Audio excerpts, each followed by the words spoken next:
Ah d'accord, voilà les fours. Tout au long de l'avancée des chantiers, des contrôles sont menés par les techniciens des services municipaux. Les élus sont également sur le terrain pour apprécier l'évolution des travaux engagés.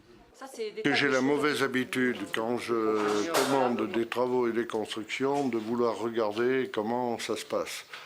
Parce que vous savez, l'œil de celui qui a participé et qui a écouté, qui a participé à des constructions et qui a écouté la vie des familles, des enfants, la vie, l'apostrophe, et la vie racontée par ceux qui sont les usagers et nos concitoyens, mais c'est important de regarder qu'on ait le maximum de confort, de sécurité, à la fois pour ceux qui travaillent, parce que si ceux qui travaillent en sécurité, en confort, ceux qui vont recevoir vont être traités avec une attention douce et ferme, particulière, et les enfants en ont besoin.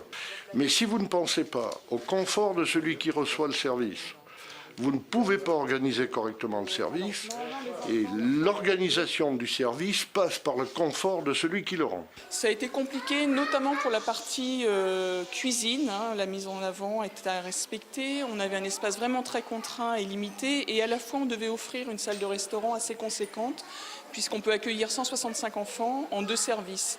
Mais on a réussi à faire des espaces assez rationnels et fonctionnels.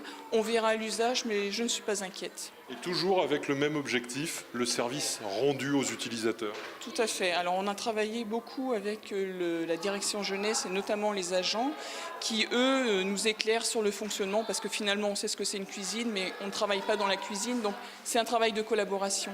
L'architecte ne travaille jamais seul. Ainsi, le restaurant scolaire Montmaillet, fermé pour cause de vétusté en 2011, va rouvrir à la rentrée après une reprise totale des locaux pour 570 000 €.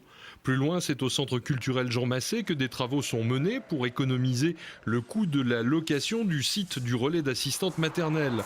Enfin, cette série de visites se termine par le groupe scolaire Roussillon-Condorcet qui en est à la 3e phase des travaux sur 5, une opération qui doit arriver à son terme en 2021-2022.